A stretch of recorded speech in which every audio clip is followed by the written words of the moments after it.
Hello everyone, welcome to DJ ki Pathshala learning made easy. આજે આપણે discuss કરીશું વોલ્ટેજ ટુ કરંટ કન્વર્ટર, જેને V2I converter કહે છે. વોલ્ટેજ ટુ આઈ કન્વર્ટર આપણે R2I કન્વર્ટર ડિસ્કસ કર્યું ત્યારે પણ જોયેલું. હવે આપણે એને સ્પેસિફિકલી જોઈએ કે કેવી રીતે વર્ક કરે છે.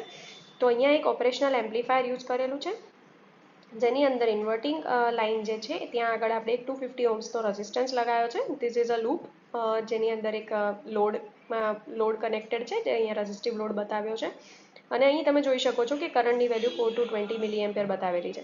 હવે એનું નોન ઇન્વર્ટિંગ ટર્મિનલ છે, એને આપણે ગ્રાઉન્ડ કર્યું છે with the help of a battery. અહીંયા તમે જોઈ શકો છો કે એક પાવર સપ્લાય છે જેની રેન્જ 1 to 5 વોલ્ટની સિગ્નલ રેન્જ છે.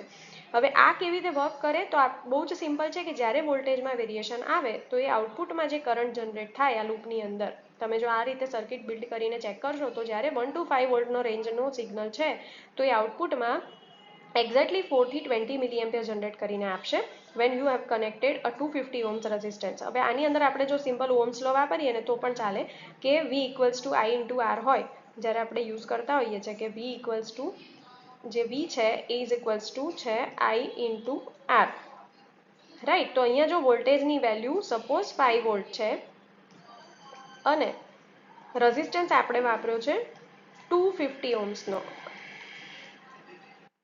રાઈટ. તો અહીંયા આપણે રેઝિસ્ટન્સ વાપર્યો છે 250 ઓહ્મ્સનો. તો જ્યારે 5 વોલ્ટની વેલ્યુ હોય અને 250 ઓહ્મ્સનો રેઝિસ્ટન્સ હોય, તો જો આપણે આઈની વેલ્યુ ફાઇન્ડ કરીશું તો આઈ વોટ વિલ બી આઈ થશે તમારું 5/250 ઓહ્મ્સ, રાઈટ. તો આ એક્ઝેક્ટલી શું આપશે તમને?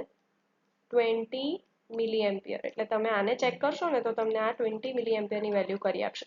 એટલે જો આ રીતે આપણે કનેક્ટ કરીએ તો વોલ્ટેજની જે પણ રેન્જ છે એને ડાયરેક્ટ પ્રપોર્શનલી આપણે કરંટમાં કન્વર્ટ કરી શકીશું.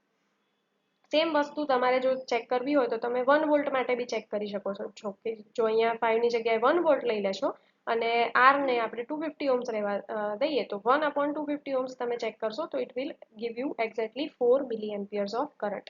So this is how we will convert the value of voltage to proportion I for transmitting the signals. એટલે આ કન્વર્ટર્સ જે છે એ સિગ્નલ એલિમેન્ટ જ્યાં આપણે યુઝ કરવાનું છે કે ભાઈ કરંટના ફોર્મમાં મારે યુઝ કરવું છે, તો આ બધા કન્વર્ટર્સ આવી રીતે વર્ક કરશે.